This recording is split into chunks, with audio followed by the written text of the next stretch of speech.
Welcome, everybody. Thank you for joining us. I know this is the time of afternoon that calls for coffee and a walk. There is coffee, but thank you for being here indoors with us.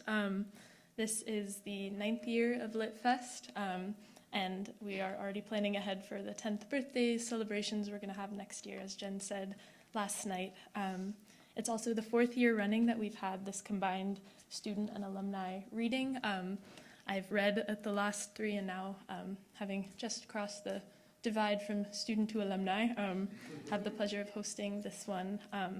My name is Olive Amdur. I am, what's called the Literary Editorial Fellow at the Kamin. It's a position for a recent graduate.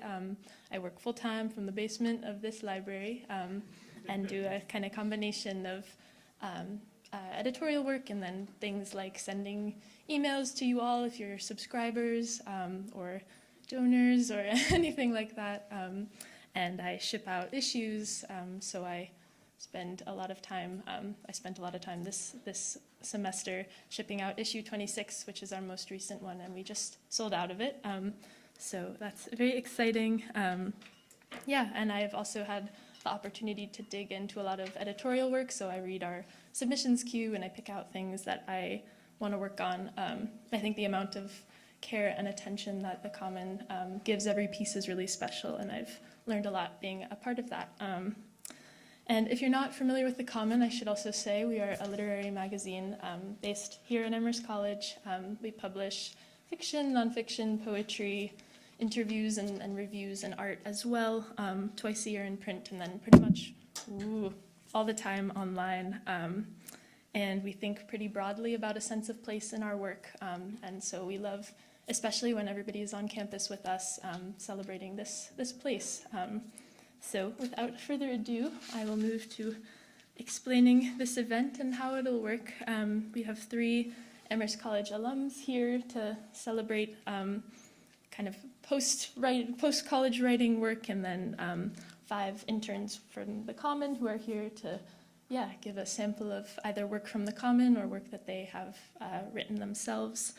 We're going to alternate back and forth, and I will introduce the alumni authors, and at the end we'll have a chance for questions, so if you have any kind of, anything you're curious about in any of these pieces, or you want to know about writing here at Amherst, that is your chance.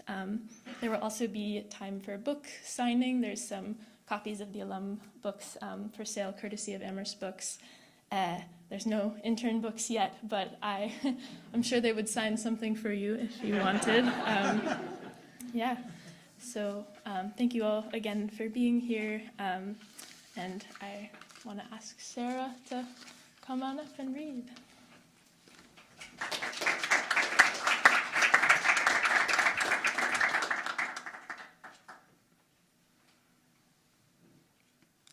Hi, my name is Sara. That's a loud mic. I am the Wood Fellow of the Kamin. I'm a junior at Amherst College, and I'll be reading a piece today. It's an excerpt from a piece called Inorganic Anatomies, and it's kind of starting from the setting of a hospital, and it's from the view of an intern, and this intern meets some very odd patients. So, it is a silver, tireless world that she wakes up to. At 6:30 a.m., the clouds peeking into her window are gray and quiet. She brushes her teeth with mint toothpaste and fixes herself a cup of coffee. By 6:50 a.m., she leaves. It takes her an hour to drive to the hospital. The supervisor hands her a clipboard, and the intern steps back and sinks into his shadow. In the world of hospitals, life swirls back past as frozen camera stills, like the cart that puts by with surgical scissors and IV bags, like the old grandma who hobbles in for her weekly checkup on the cancer crawling up her bones. The most interesting thing that happens today is the surgery that her supervisor does. He snaps on blue gloves, and the intern watches that long needle inch towards that patient's eye until it sinks in. The patient does not flinch. The intern excuses herself from the room. Outside, she is almost hit by an ED team rushing a stretcher across the hallway. On the stretcher, a girl meets eyes with the intern for a brief second before being whisked away. The intern cannot help but wonder, will all interactions dissolve like this in the future, turned brief and fleeting. She heads home at 10:30 p.m. when the sky is dusky and the city is brilliant. She cannot fall asleep. She sits up to take a few sleeping pills and crawls back to the coolness of bedsheets, to the mercy of dreams. When she falls asleep, she uneasily dreams of different types of starlight, the way the screen of her phone glows when her mother calls her to come back home. In the dream, the phone rings, and she leaves it and turns away. The next day, the intern is assigned to the girl who passed by on the stretcher. The supervisor tells the intern that the girl has some sort of sickness. It slows down things that are not supposed to be slowed down, quiets things that are not supposed to be quiet. Try to find her heartbeat. When the intern walks in and places the cold metal stereoscope against the girl's thin chest, the girl shivers away, and the intern says, "I'm sorry," and she's not quite sure what she's apologizing for. She tells the girl, "I need to take your temperature," and the girl tilts her head up, and the intern pushes a thermometer into her ear. The girl shivers again. "I'm cold." The thermometer beeps in warning. 80 degrees Fahrenheit it reads, even when hypothermia sets in when the body is at 95 degrees Fahrenheit. The intern calls out for her supervisor, and he comes running. What's wrong, he's asking her, but she has already seen it, the flash of silver on the girl's hand. She grabs the girl's hand and pulls her blue sleeve up, and now everyone sees it. Underneath the blue gown, it shines. The metal runs all over the girl's arm, a silver cast that seamlessly melds with the receding skin.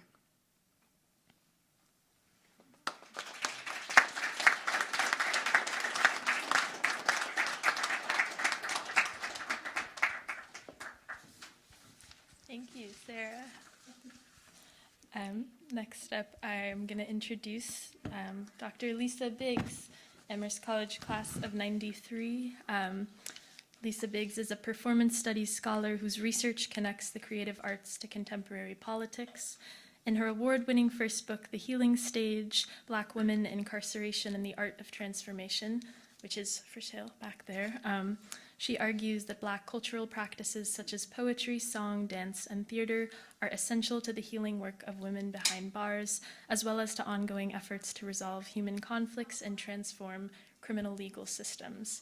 In addition to her academic work, Dr. Biggs is an actor and a playwright, a former member of the DC-based Living Stage Theater Company. She has appeared in productions with the Bill T. Jones, Arnie Zane Dance Company at Cultural Odyssey, Lynx Hall, ETA Creative Arts Foundation, the African Continuum Theater Company, the Kennedy Center, and elsewhere. Her most recent play, Afterlife, tells the story of the 1967 Detroit Rebellion from the point of view of the women and girls who lived through it. Dr. Biggs currently serves as the John Atwater and Diana Nelson Assistant Professor of the Arts and Africana Studies at Brown University, where she offers courses in Black cultural studies, African American theater and performance, U.S. prison history, and critical ethnography. So welcome to you.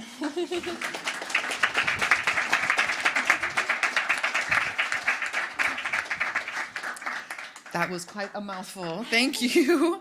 I just want to thank everyone for the invitation and to read from the book, to come back to campus, and to be part of this celebration of literature. I'm going to read a little bit from the book, but as was shared in my bio, I'm an actor.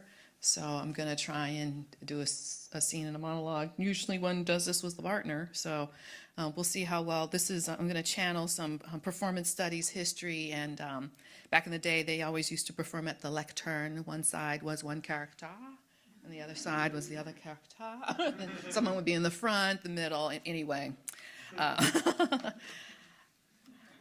So just a little bit about this idea of theater for incarcerated women. Just as I'm sure many of you know, during the war on drugs, the number of folks behind bars skyrocketed. Buried in those statistics were the number of women who were incarcerated. If you look down at just the number of Black women who were incarcerated between 1980 and 2020, there was an over 850% increase in their numbers, not because they were more inclined to break laws, but really because of changes in policing and in sentencing practices. So in response to the war on drugs, In some spaces, just a handful of them in the U.S. And in around the world, people began to offer arts programs, and I had the chance for about almost 10 years to go to sites where these programs were happening. 2 in the U.S., sorry, 3 in the U.S., 1 in Johannesburg, South Africa, 2 prisons, and 2 jails. And my big question is, like, why are we doing theater in here? Because theater is not going to end the war on drugs.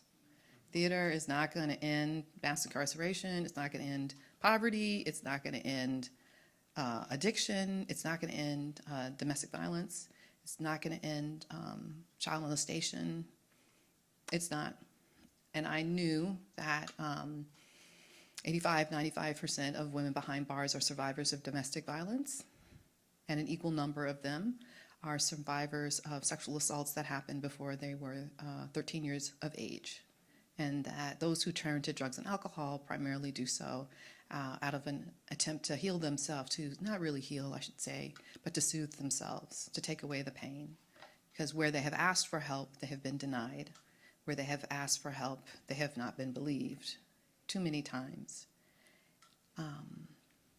And so, because the experiences were killing them, they have turned to other substances to take away the pain.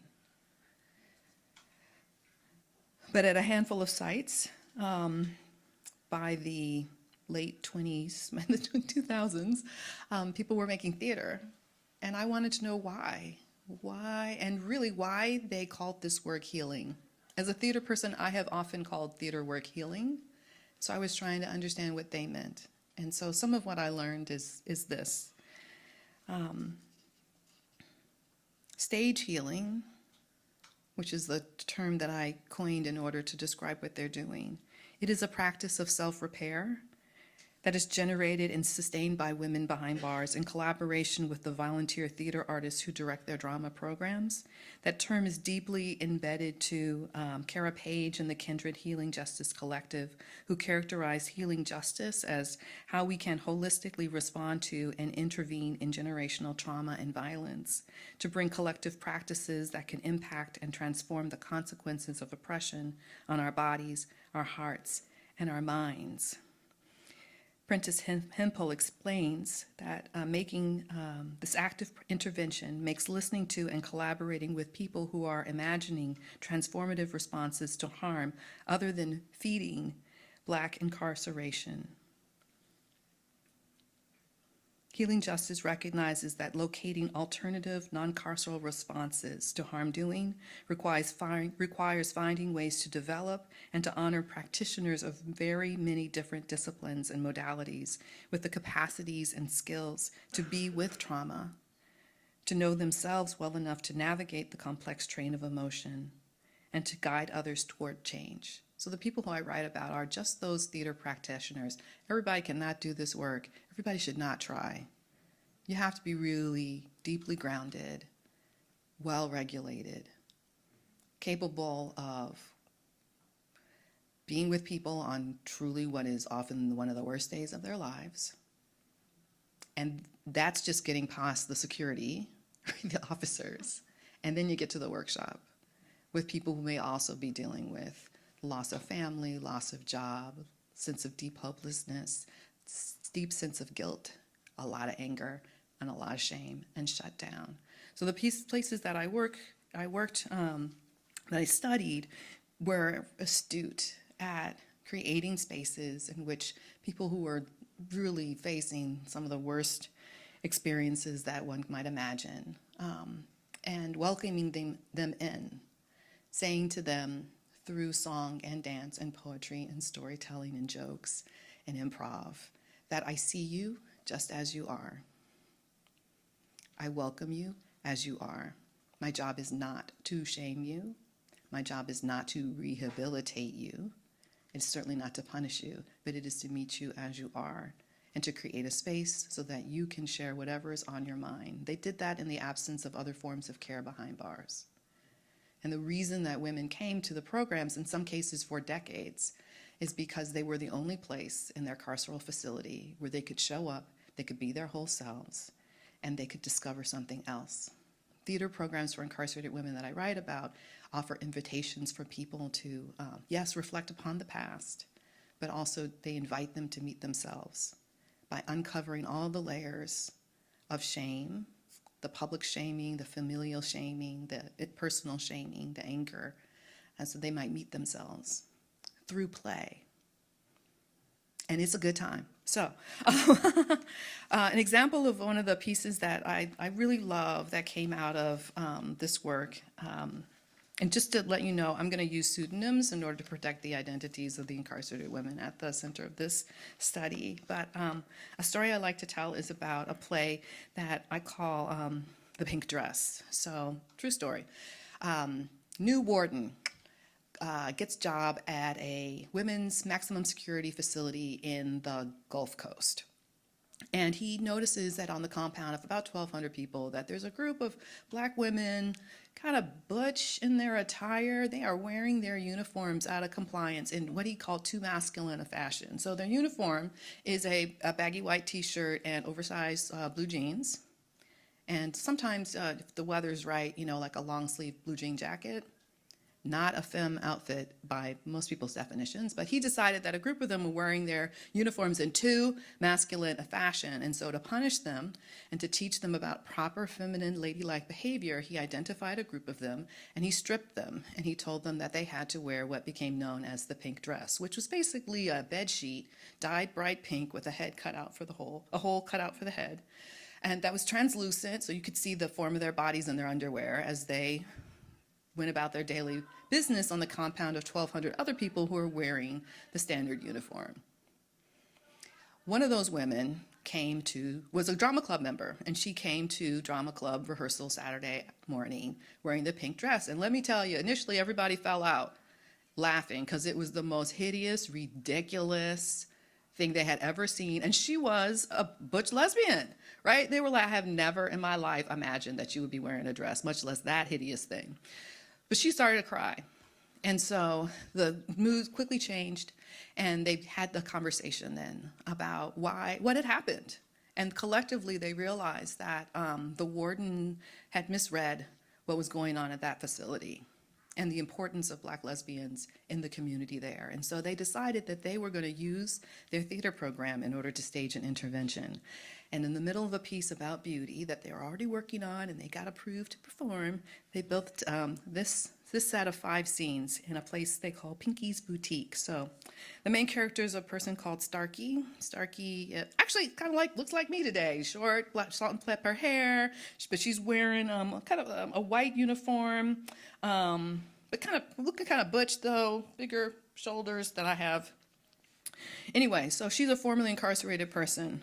Scene 1, she goes to her parole officer who says to her, now, what skills do you possess?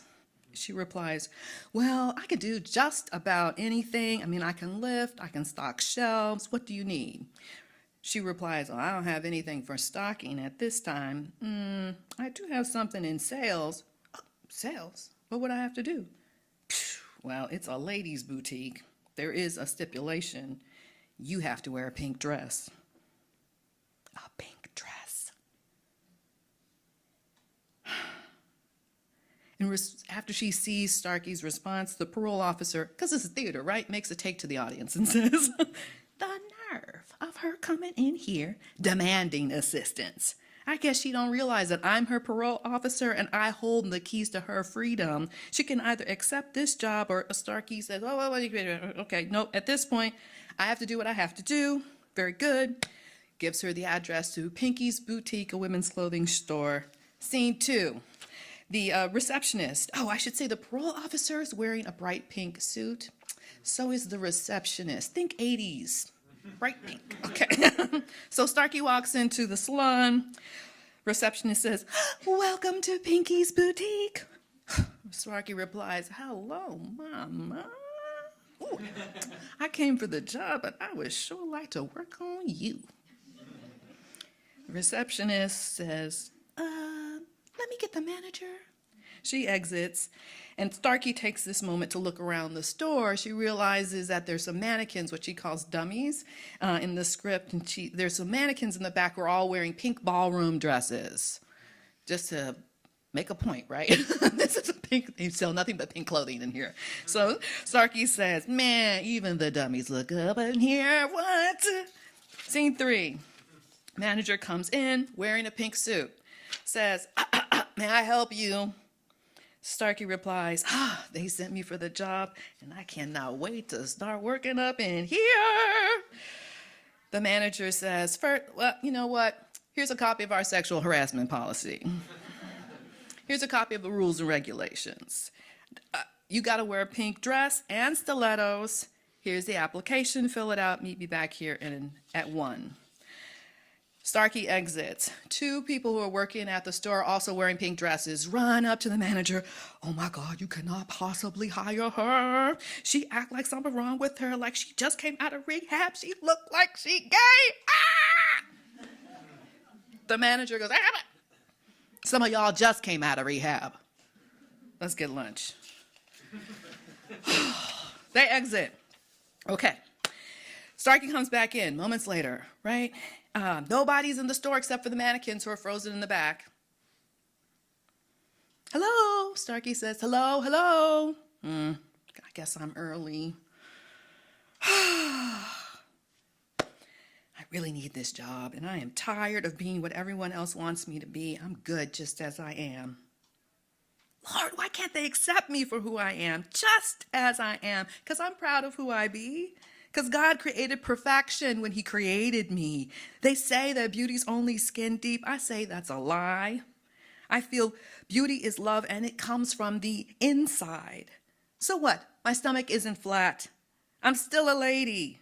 The reason for that is I carried not 1, not 2, but 3 babies. My hair is mine, it's natural, and I like it like that. Does that mean I'm not a woman because it's not down my back? My breast used to be firm. It sags now. Not a perfect pick. But that's all right with me because it's nothing that a support bra cannot fix. I put on a few pounds so when I walk, I wobble. I'll never be a contestant on America's Next Top Model. Society tells me that I should look better because I have cellulite. When I walk, my thighs, they rub together. My eyes are not blue, hazel, green, or gray, but I don't need contacts to see a mile away. God made my nose the way he wanted it to be. That's why I am not self-conscious and can smell insecurities. I am a phenomenal woman, God's work at his best, holding my head up high and wearing beauty round my neck. When I look at myself in the mirror, I can't help but to grin because God made me perfect. He made me just as I am. Now, in the magic of theater, the mannequins standing behind her come alive and say, yes, you can do it. Believe in yourself. Believe in yourself. And then they freeze. Okay.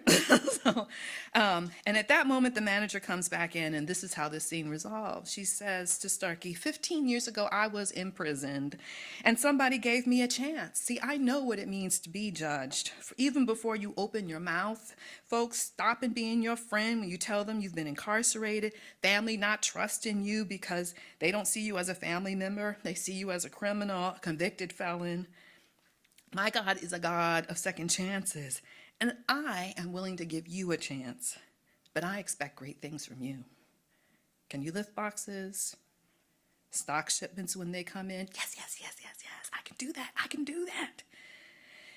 Well, I've been thinking about our dress code. Do you have a pink t-shirt and maybe some pink pants? Yes, yes, yes, I do. Yes, I do. Yes, I do.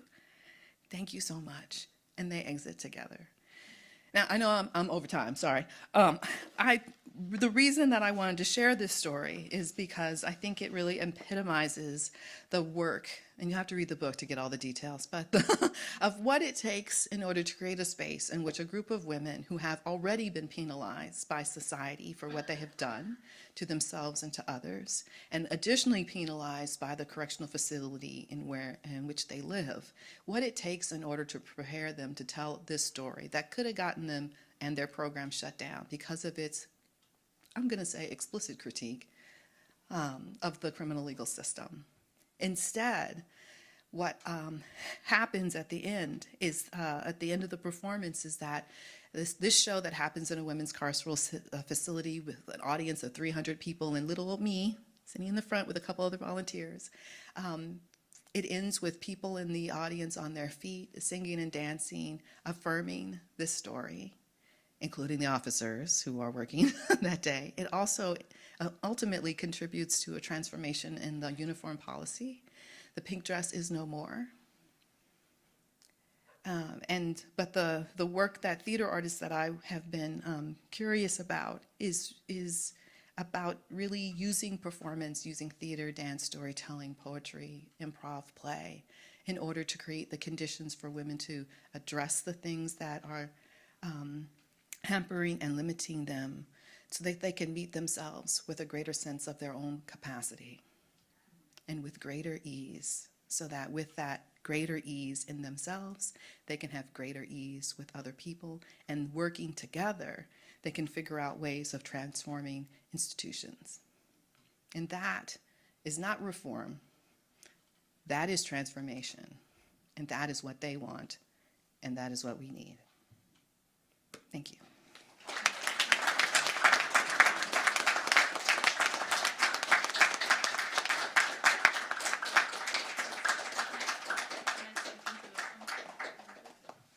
Yeah, book for sale at the back of the room.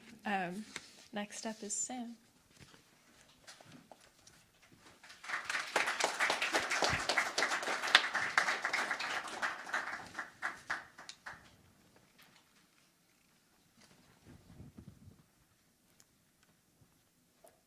Sorry, one second. Page issue. Yeah, like Olive said, my name is Sam. I am a senior at Amherst College. I'm also the Applefield Fellow at the Kamin, and I'm going to be reading something from the Kamin today. This is the beautiful issue 14 with a paint tube, which is like one of my favorite covers of ours. This is an excerpt from a story by Kenan Orhan, who is a Turkish-American writer who writes surreal stories about family, exile, and memory. This is an excerpt from a story called Into Air, which we published in our fall 2017 issue, and it's set in a mining camp in Siberia. I'm sitting in her living room after visiting Ivan again. I'm running my fingers over the bumps of one of her canvases. She's making tea, unworried about the plant next to the flame. She plucks mint leaves and drops them to the floor in a small pile of green up to her ankles. "Will you help me with something?" she asks. But I ask, "What's the point of your art?" She brings me a cup of tea and stands in front of me, looking at the painting. I don't know. She gets a cup for herself and leans against the wall, watching me. I visit Ivan in part because she keeps asking me to see if she can get a reaction out of me. But truthfully, I am worried. The nurse is no ray of sunshine. "What do you need?" I ask. The nights are stretching out, lazy black cats waking from their naps. The radiators come on at dusk. The smelting plant blots out the sun. Nickel flakes, not stars, decorate the sky. She goes to the easel encased by the shoots of vines. She goes to the window and peels a few leaves from the stems of a fern. She goes back to the kitchen. She's stirring the air in here. She's building a vortex, and it's curling around my throat. She is restless. Her paintings are voyages without escape. I put the cup of tea down and go to her. "What is the something that you need?" I ask. She pulls at the tips of the vines. She pulls at the swirled leaves. She pulls at the ends of her hair. The room feels small, the walls sucked in, and I think she might start pulling everything toward her. Pulling the pots and the paints and the brushes and the seeds and the easel and the watering can and the microwave and the stove and the radiator and me. Thank you.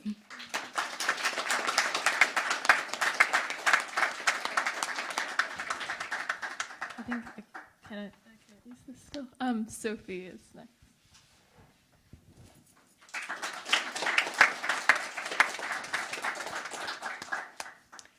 everyone. As Olive said, I'm Sophie. I'm an editorial assistant at the Kamin and a junior here at Amherst. I'm going to be reading a poem from our latest issue, issue 26. I realize I should have brought a physical copy like Sam, but all I have is my phone. So this is called Sonata by Virginia Conchin. This is a torn map of the forsaken world. There are lines even wolves cannot cross.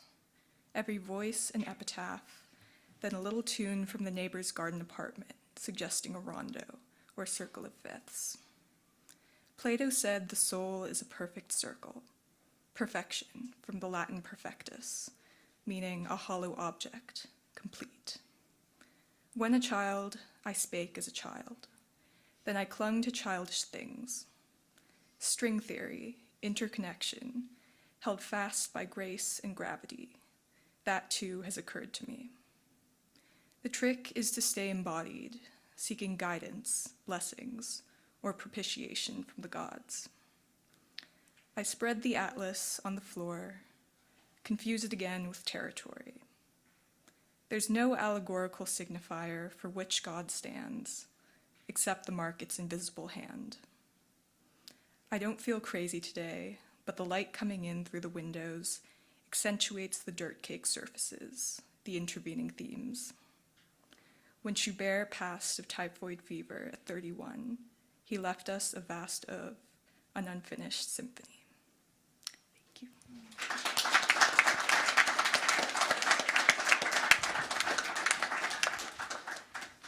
All right, standing up for this one. I'm going to introduce Blair Kamin, Amherst College class of 1979. Blair was the Chicago Tribune's architecture critic for more than 28 years, a run that featured a highly public battle with Donald Trump and won Kamin the Pulitzer Prize, depending on how you're taught to say it, for criticism. Inspired by the lectures of Amherst College art historian Joel Upton, Kamin embarked upon a path that ultimately led to Chicago, the first city of American architecture. He has authored or edited 5 books, including 3 collections of his Chicago Tribune columns published by the University of Chicago Press. Among his other works are Amherst College, The Campus Guide, which was one of 3 Amherst College bicentennial books that were honored this month by the Amherst Historical Society. And that one is also for sale back there and will help us understand far more about this place. So Blair.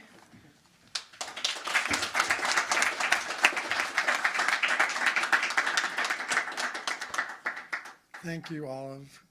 It's really great to be here. I don't know if any of you have seen these little literary playing cards. There's a wonderful mistake on mine.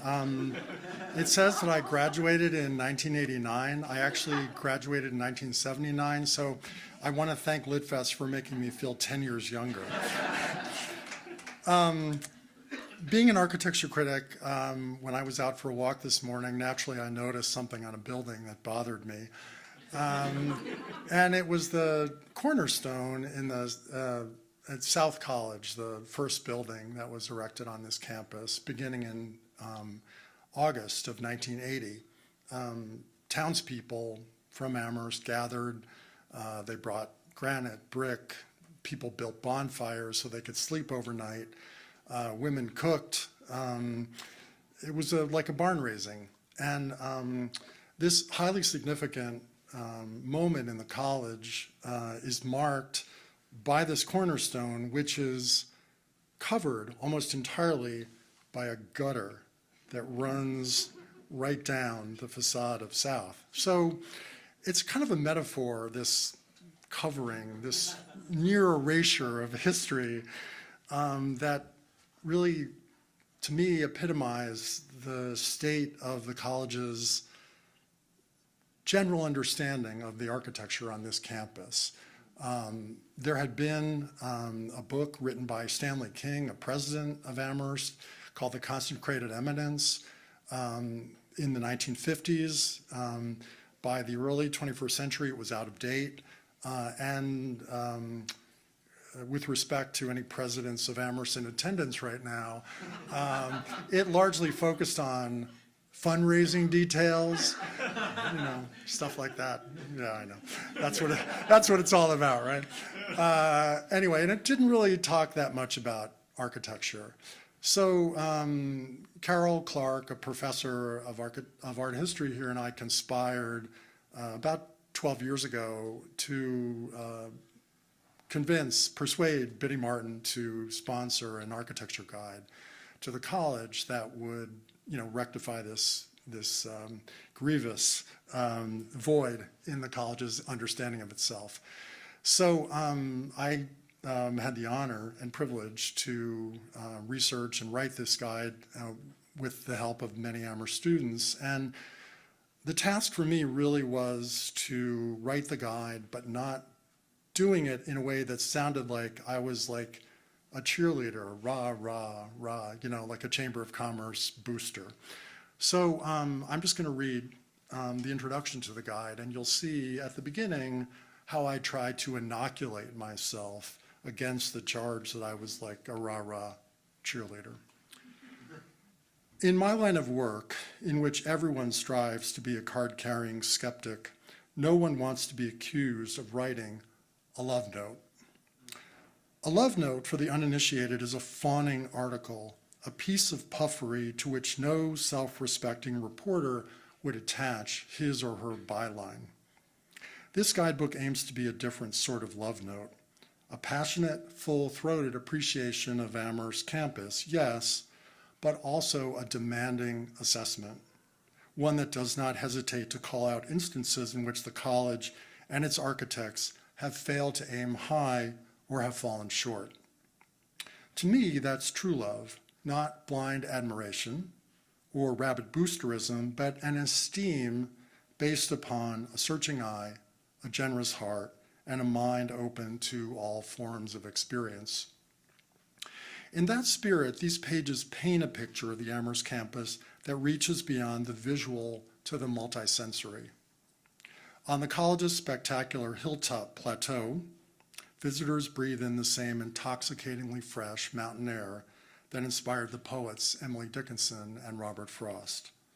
Pine trees scent that air, especially around the War Memorial, which looks out to the softly sculpted ridge lines of the Holyoke Range.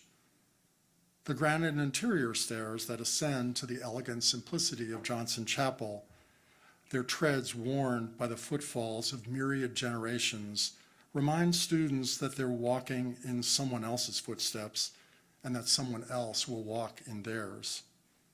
While Amherst is a community in space, an intimate face-to-face college rather than an impersonal university, it is also a community in time.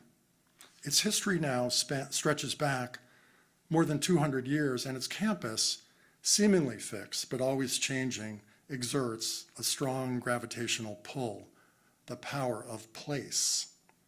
By place, I don't mean a dot on a map, though this particular dot is about 90 miles west of Boston, in a verdant agricultural valley where the crops include asparagus, sweet corn, and tobacco.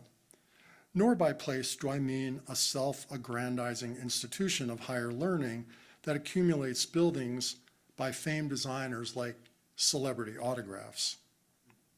By place, I mean a college where the whole and the parts are in equipoise, where the landscape, the buildings, the administrators, the professors, the staff, and the students combine to make a whole that is more, much more than the sum of its individual parts. These parts, I hasten to add, include the intangible ingredient of memory, the stories that help bring inert brick, stone, and glass to life. This book is full of such stories. There's the one about Emily Dickinson's grandfather, Samuel Fowler Dickinson, paying repeated visits to a dying one-legged farmer named Adam Johnson and beseeching him to donate his fortune to the fledgling Cashpoor College so it could build a proper chapel. There's the 1938 hurricane, tearing out a beloved alley of maple trees, the College Grove, and clearing the way for the present main quadrangle. There are the White fraternity brothers, who in 1948 take the principled stand of leaving their national organization after it suspends them for pledging a black student. Their white-columned, mansion-like frat house is today the college's African-American theme house. And there are the women who, after coeducation began in 1975 and 76, deposited flower pots in the urinals of previously all-male dorms to make their presence felt. Presidents change, as do pedagogies, professors, and the profile of the student body. But as long as distinguished buildings and landscapes are not destroyed, they serve as a constant, one that imbues a college with a distinctive character. Amherst's distinction arises first and foremost from its site, a hilltop that is the highest spot in the town of Amherst. This hilltop, home of the college's Greek Revival Johnson Chapel and 4 flanking buildings that form College Row, is ringed by hills in every direction. The Holyoke and Mount Tom ranges to the south and southwest, the Pelham Hills to the east, Mounts Sugarloaf and Toby to the north, and the approaches to the Berkshires to the west. As George Harris, the college's president from 1899 to 1912, observed in an essay titled The Amherst Landscape, the hills border, open quote, these are President Harris's words, the hills border just at the right distance all around to be softened into rich colors of sunset and sunrise, haze and storm, without losing their distinctive character. Every season of the year, spring with its bright, tender green, summer with its pomps of cloud and foliage, the gorgeous coloring of a New England autumn, and not least when the cliffs and bare trees peep out from under their mantle of winter, or it may be are wrapped in a fleecy robe woven by the large, wet flakes of a later winter storm. Every season of the year, nay, every hour of the day, adds, for the observant eye, some phase of beauty unimagined before. Close quote. Amherst buildings tend toward elemental simplicity, with clean, sharp lines rather than picturesque frills and elaborate silhouettes. They are akin to the simple but powerful buildings of the Connecticut River Valley, the weathered brown tobacco sheds, long and gabled, and the white meeting houses set alongside the green carpets of town commons. Many structures stress the virtues of one building harmonizing with another. The buildings typically are arranged in quadrangles, but unlike their walled counterparts in Oxford, Cambridge, or New Haven, the Amherst quads have openings between buildings. They are ventilated, as it were, to take advantage of the panoramic views afforded by the hilltop site. This dual character, a mixture of comforting enclosure and expansive openness, extends to the Amherst Town Common, which is flanked by nearly as many college buildings as the main quad. With the exception of the gates that control access to Pratt Field, no gates guard the entrance to the college, in contrast to urban universities like Harvard or even the Pioneer Valley institutions of Smith and Mount Holyoke colleges. The absence of such borders is a sign of an ongoing comedy between town and gown that dates back to the college's beginnings on that very hill nearly 204 years ago. Thank you.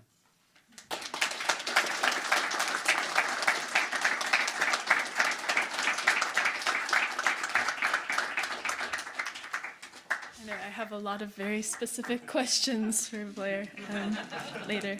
Alma is reading next, and I would encourage you to pay attention to their earrings.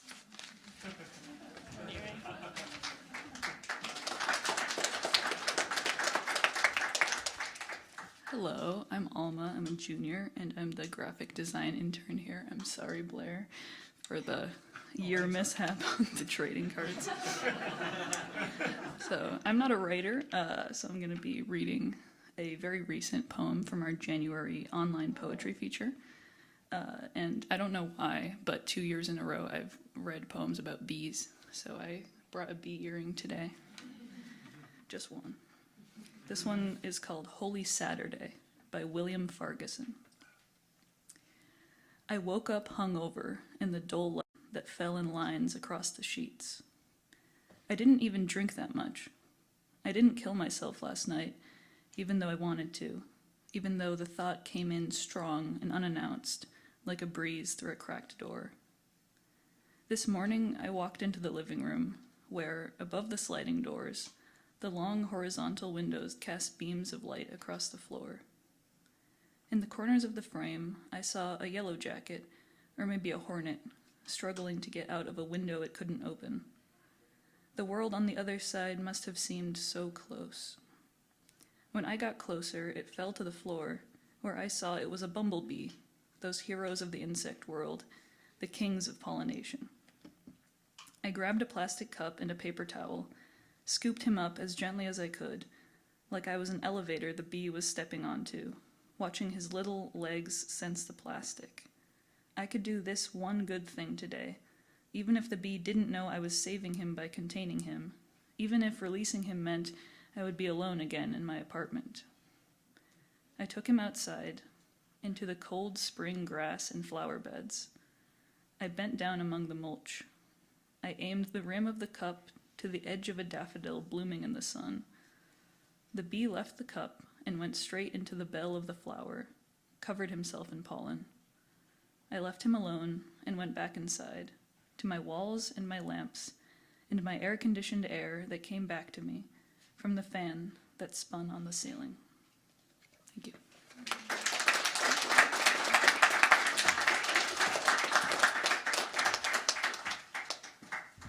I meant to print mine out, but I'm yet another, I was gonna say teenager, I'm 20, on their phone. But yes, my name is Kay. I am an editorial assistant for the Kamin. I'm a junior here at Amherst, and yes.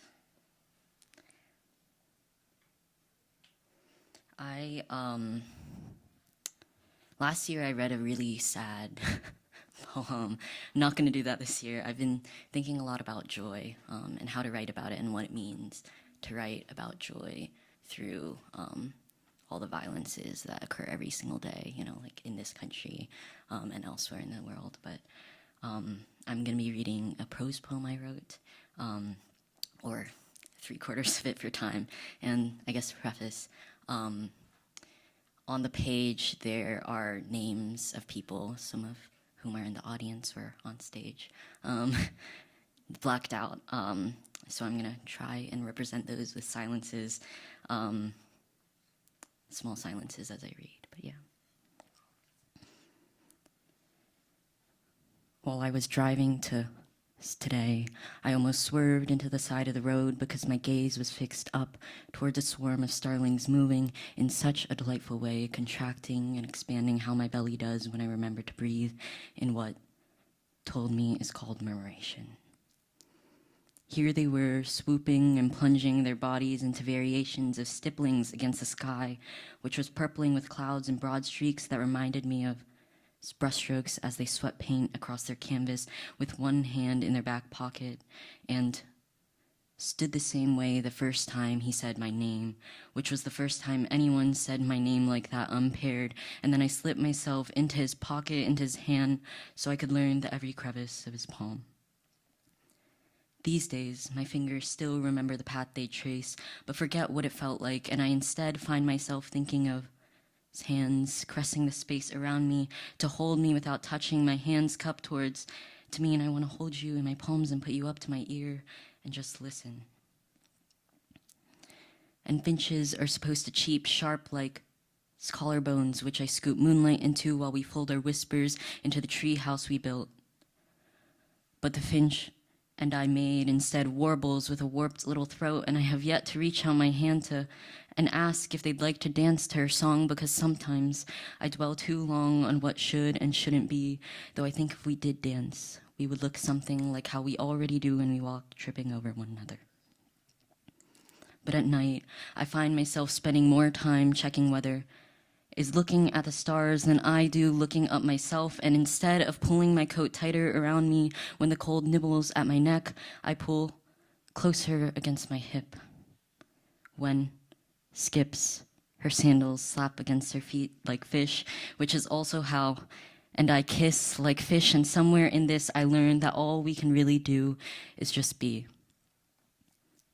Sometimes I am but one small creature turned over on my back, with my legs wriggling up in every which way, and I cannot turn myself over, so I'm made to just listen to the low hum of my reaching, reverberations gasping to be felt. Here, I think about what a delight it is to watch my beloveds do the things they love, what a delight it is that when presses their fingers into my arm presses back, and when I say I love you goddamn I love you. Like, come here and crawl into the sweater with me and let our warmth entangle. It all spins and spins and spins like a Ferris wheel at the tip of my tongue, and I taste it all at once.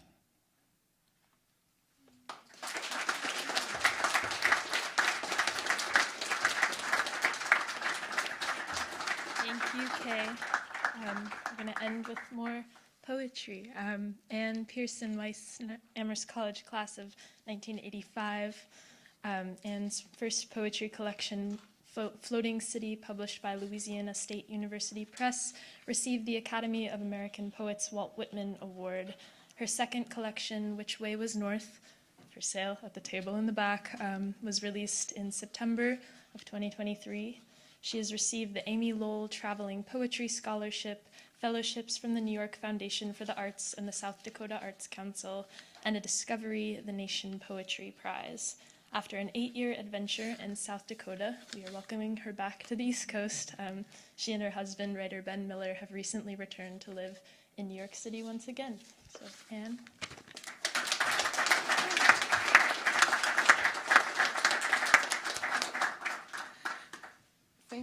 Thank you, Olive, and thank you, Amherst, and everyone here, and everyone at the Kamin, all these wonderful Kamin people that I just got to meet this morning, and they're all so smart and so fabulous and so talented. So I'm really, really delighted to be here. It's been many, many years, I won't say how many, since I've been back on campus, and this is a great way to start coming back, maybe a little more frequently. I'm going to read 6 poems today. And the first 5 are from the collection, my new collection, Which Way Was North. And then I'm going to close with a poem that's a little bit newer than that.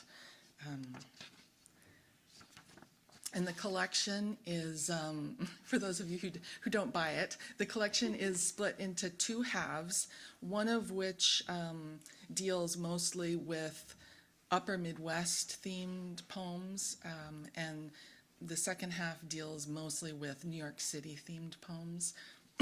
And the ones that I'm going to read here, I'm going to kind of switch back and forth between the 2 halves. So I'll start with a Brooklyn poem, Sharp Shadows.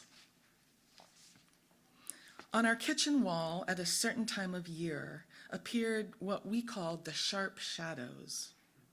A slant of western light found its way through the brown mold of fire escape hanging on to our Brooklyn rental building for dear life, and etched replicas of everything in its path, each bubble and flaw in the blue glass, the blade of every knife on the rack, the fine hairs standing along the back of my arm. I can't remember which month out of 12 they came, only that we were stunned fresh every year to stumble upon such undying perfection in our kitchen or anywhere, lives being dreams with the edges mostly blurred.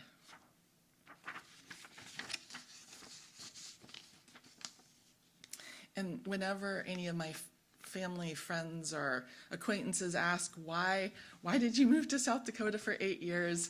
I direct them to this poem instead of trying to explain it myself. Wild grapes. There were grapevines climbing up one end of the clothesline in their yard. Tentative green tenterhooks with curly-Q citrine shoots no thicker than hairs floating on the summer air.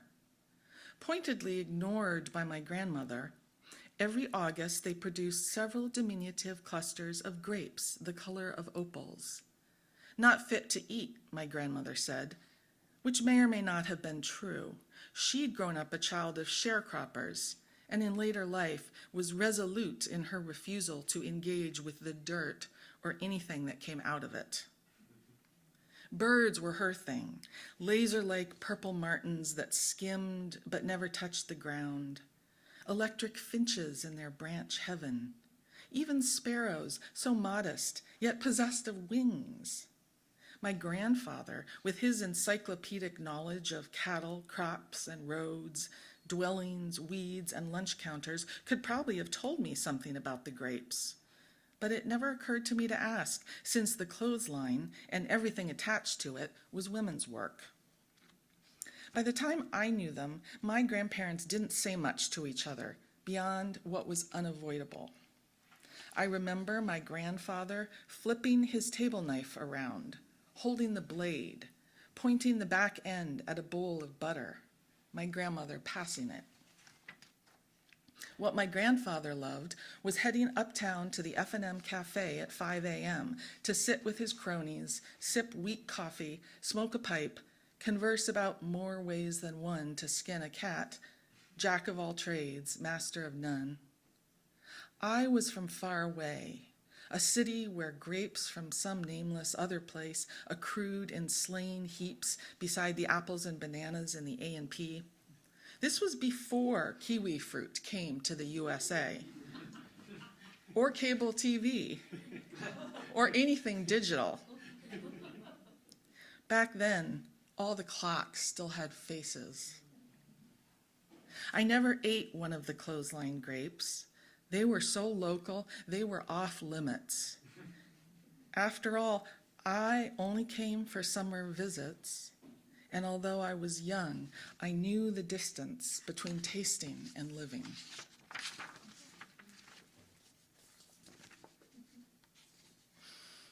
So now we're in the backyard in South Dakota. Doves drying. I didn't know doves could look like machine parts. They were out there early, after rain, on the crushed red rocks in the fire pit, elevating one wing, then the other, at angles suggesting breakage, sheared flywheel blades, bent feather rotors, hidden breasts, 2 discs of dawn, a pair of them, like always, together wet, together drying. At first, I thought the strong wind overnight had blown in metal scraps from the street work down the block. Then I saw injured birds and thought, how will I finish them off? But they were whole, methodically exposing their flight gear to the new air, tendons warming luxuriously. Doves, anvils of melancholy. There is hope when such invisible weight can fly.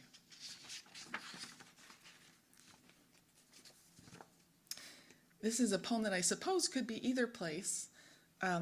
As it happened, I wrote it in New York City about a church in New York. Middle distance. In the church, midweek at noon, there is a middle distance between the piercing blue window of pure belief and the bone vault housing my heart's disbelief. A dim, yielding distance related to my prayer, another day's delay before you are nowhere. For death fixes all distances like a new nail.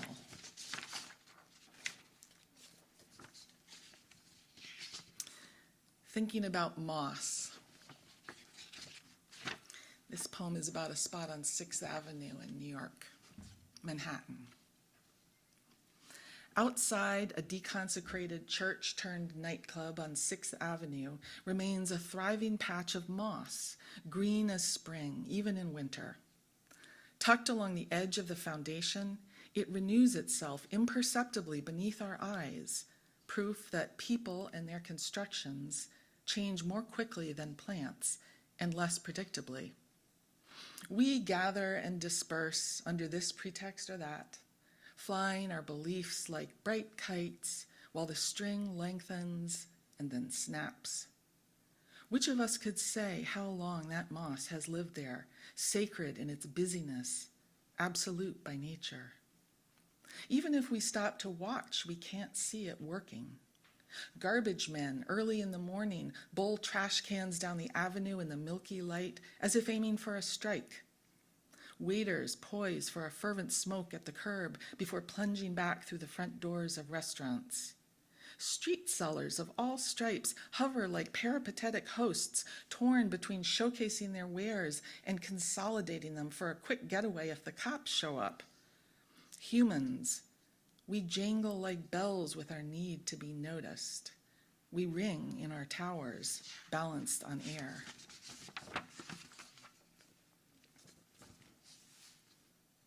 And the last poem is called Oriole. Takes place in Minnesota.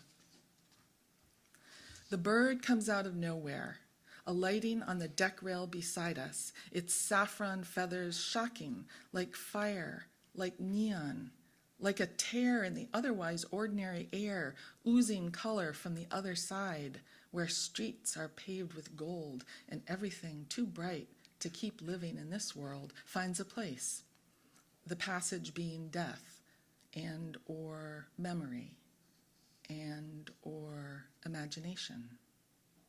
Humans often believe that birds show up representing the dearly departed, and we are no different, my aunt and I. She, newly bald and skinny from chemo, and me, after dinner on the deck, talking over details of the trip we will take for her surgery. If my cousin were alive, it would be her sitting here. But what we have is this Baltimore Oriole, its breast the color of the highlights in my cousin's red hair. When we were little, I called it orange and made her mad. After that, I fell in love with her, like everyone else. My aunt and I agree that never before have we been so close to such a bird. It's almost near enough to touch.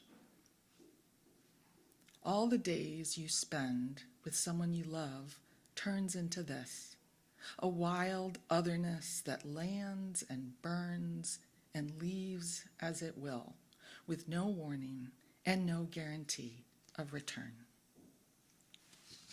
Thank you.